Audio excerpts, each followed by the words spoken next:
Neema na iwe kwako. Unafikiri kwa nini Mungu hakuondoa wale nyoka wa moto? Hata kama watu wa Mungu Israeli walimuomba kwamba utuondolee hawa nyoka wa moto, lakini Mungu hakuwaondoa nyoka wa moto. Wewe unafikiri kwa nini? Nyoka wa moto wanawang'ata wana wa Israeli, watu wa Mungu, na watu wa Mungu wanakufa. Kila waking'atwa wanakufa. Wana wa Mungu wanaomba, Mungu utuondolee hawa nyoka wa moto, lakini Mungu haondoi nyoka wa moto. Kwa nini? Kwa sababu wana wa Mungu wanajua ili kuwa hai lazima hawa nyoka wa moto waondoke, lakini Mungu anaenda kinyume. Mawazo ya Mungu ni tofauti na mawazo ya mwanadamu. Mwanadamu anataka nyoka wa moto aondolewe, asionekane hata mmoja, ili awe salama.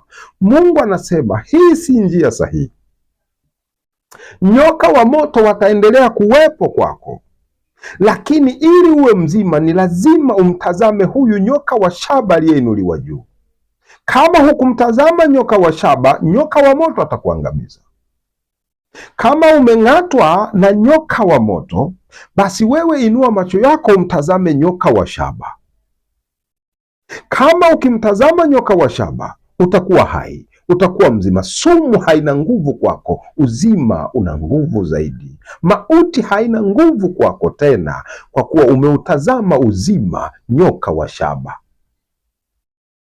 Mungu hakuondoa nyoka wa moto. Mungu hakuondoa nyoka wa moto kwa sababu si kwamba alitaka kuangamiza watu wake, bali alikuwa anawajenga katika imani kubwa, na ni unabii kwa ulimwengu mzima, kwa wachamungu wote, kwa Wakristo wote, kwamba katika maisha yetu tutakayoishi, tutaishi kwa imani, na kwa kuwa tumepewa imani, basi tunaishi na matatizo, tunaishi na nyoka wa moto, tunaishi na wana wa majoka. Tumezungukwa na wana wa majoka. Kwa hiyo tunahitaji imani pekee. Kwa nani? Kwa Yesu Kristo, ambaye ndiye aliyekuwa mfano wa hiyo nyoka wa shaba. Ilikuwa ni kivuli, sura yenyewe ni Yesu Kristo. Kwa hiyo Mungu ametupa nini? Anatufundisha imani ya kukabiliana na hawa nyoka wa moto, wana wa majoka waliotuzunguka hapa ulimwenguni. Kwa hiyo Mungu anatoa unabii. Unabii huu anasema kwa habari ya siku zetu hizi kwamba ulimwenguni tumezungukwa, tutakuwa tunaishi pamoja na nyoka na wana wa majoka. Tumezungukwa na wana wa majoka, tutakuwa tumezingirwa na wana wa majoka kila hatua, kila hatua tunayopiga. Nyoka wa moto na wana wa majoka watakuwa karibu yetu,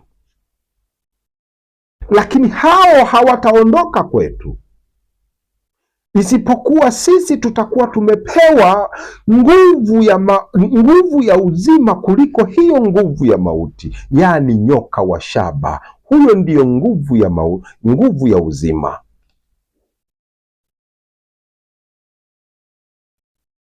Nyoka wa moto ni nguvu ya mauti, nyoka wa shaba ni nguvu ya uzima. Kwa hiyo nyoka wa moto hawataondoka kwetu, wako kila siku kwenye maisha yetu. Tunaishi nao, tunatembea nao, tunaongea nao. Nyoka wa moto hawa kila siku wanatafuta watu wa Mungu, wanawatafuta wanadamu wenzao ili kuwaangamiza, ili kuwapotosha, ili kuwazuia wasifikie lengo kwenye maisha. Lakini sisi tumepewa, wakati nyoka wa moto au wana wa majoka wanapoingiza sumu kwako, wewe tazama nyoka wa shaba, Yesu Kristo, neno la Mungu. Hii ndio sababu Mungu hakuwaondoa nyoka wa moto, ili litimie kwetu neno hili kwamba tunaishi na nyoka na wana wa majoka. Bwana wetu Yesu Kristo anasema, enyi nyoka wana wa majoka, mtaikimbiaje hukumu ya mwisho? Anawaita wanadamu kwamba hao ni nyoka na ni wana wa majoka. Kwa nini? Ndani yao hawana neno la Kristo.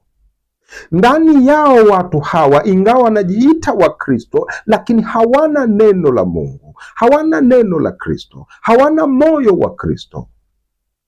Ingawa ukiwatazama kwa nje ni Wakristo, ukiwatazama kwa nje wanafanya ibada, ni Wakristo, wanajitambulisha kwa watu, ni Wakristo. Ndiyo, ukiwatazama ni Wakristo, lakini ndani ya mioyo yao hawana Kristo, hawana neno la Mungu, hawana upendo wa Kristo. Wana nini? Wana kila kitu cha Ibilisi, joka la zamani. Wana kila kitu cha hile joka la zamani, Ibilisi, Shetani. Wamejaa chuki, wamejaa hila, tamaa, wivu. Hawataki kuona mwingine anaendelea, hawataki kuona mwingine anafikia malengo yake, hawataki kuona mwingine anafanikiwa. Unapopiga hatua moja kwenda hatua ya pili, wananuna, wanakasirika. Hawakutazami kama jana walivyokuwa wanakutazama. Furaha yao ni kutaka kuona tu wewe unapoanguka. Unapoanguka, wao ndo furaha yao.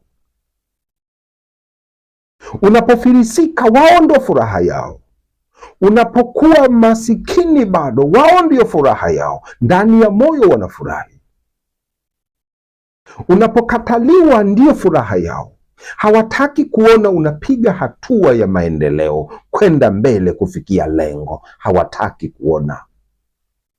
Watu hawa wana roho chafu ngumu. Hawa ndio wana wa majoka. Nje wanaweza wakakuchekea safi, mnasalimiana safi, wanacheka safi, ni Wakristo, lakini ni Wakristo feki, makanisa ya kuzimu, watu wa kuzimu. Mkristo gani una roho ya hila na choyo na wivu na chuki namna hiyo? Hawa ndio wana wa majoka, kwa kuwa hawana neno la Mungu ndani yao, hawana upendo, wana chuki tupu, wanamilikiwa na Shetani Ibilisi. Kwa sababu Ibilisi, Shetani, hana lugha ya upendo. Kwa hiyo na wao wenyewe, kwa kuwa wanamiliki Shetani Ibilisi, hawana upendo, kwa hiyo wana chuki tu. Hawa tunaishi nao kwenye maisha yetu, na wewe mwenyewe unawajua. Kwa hiyo kuwa makini kwenye maisha unaishi. Sio kila mtu anayekuchekea ndio rafiki. Sio kila mtu anayekuchekea na kukuonyesha kwamba yuko karibu na wewe ukajua kwamba huyu ni ndugu yangu au huyu ni rafiki yangu. Kuwa macho, tena uombe hekima ya Mungu na macho ya Mungu akujulishe huyu ni rafiki wa kweli na huyu ndiyo joka, wana wa majoka. Na ukishamjua usicheke naye, kwa sababu awe joka mdogo au awe joka mkubwa, huyo ni nyoka, unatakiwa kutambua. Usimdhalau kwa udogo wake, ni nyoka huyo, hautafikia lengo. Kuwa makini sana. Utasema nitafanya nini? Nitafanya nini sasa kama nimezungukwa na nyoka? Usiogope, mtazame nyoka wa shaba. Ishi kwa kumtazama yeye, kwa kumtegemea yeye, nyoka wa shaba, Yesu Kristo. Hilo ndio jiwe kuu ambalo joka haliwezi kumshinda. Shetani hawezi kushinda kwa huyo Yesu Kristo, neno la Mungu. Na kama ukilishika neno la Mungu, yeye anakuchukia wewe, umpende, umbariki kwa neno la Mungu. Mungu atamshughulikia na hatajua kwa nini anahukumiwa. Hatajua kwa nini yeye anaanguka. Yeye anafurahia, anapiga makofi wewe kuanguka, asijue ndio mwelekeo wa kuanguka yeye mwenyewe. Atapondwa kichwa. Asipotubu atapondwa kichwa. Maisha yake yatakuwa ni ya magumu kweli kweli. Asipoangalia ajue analigusa jicho la Mungu, anagusa mboni ya Mungu, kwa sababu Mkristo mwenye Kristo ndani yake, huyo ni Kristo. Kumgusa huyo, unamgusa Mungu mwenyewe, ataangamia. kama vile shetani, kama vile nyoka asivyoweza kushamili mbele ya jiwe kuu au fimbo kuu au upanga, ndivyo wao itakavyokuwa. Watajaribu, watakufa. Watajaribu, wataaibika. Basi kuwa makini sana kwenye maisha yako. Lazima ujue mahali unapoishi, unaishi na nyoka. Sio kila mtu unayemwona ni mwema kwako, ingawa ni Wakristo, lakini nyoka wako wengi, nyoka wa moto wako wengi wametuzunguka. Lakini Mungu hakutuacha tupu, alitupa nyoka wa shaba. Endelea kubaki na nyoka wa shaba, Yesu Kristo, Bwana wetu, mwana wa Mungu aliye hai. Huyo ndiye mfalme, Bwana wa mabwana, Baba wa milele. Kwa huyo sisi tumeshinda na tunashinda. Kwa huyo watapondwa, tena wataangamizwa. Basi neema na iwe kwako. Baada ya kusikiliza mahubiri haya, wewe mwanafunzi wa Yesu Kristo, jivunie kuwa mwanafunzi wa Yesu Kristo. Jivunie tena umpende Yesu Kristo upeo kuliko kitu chochote kile. Amini neno la Mungu. Basi ninaomba kama ni mara yako ya kwanza, usubscribe. Ukisha kusubscribe utafikiwa na mahubiri mengine. Lakini pia usiache kucomment na kulike pia. Mungu akubariki sana. Neema na iwe kwako, na amani na rehema zitokazo kwa Mungu Baba yetu na kwa Bwana wetu Yesu Kristo. Amen.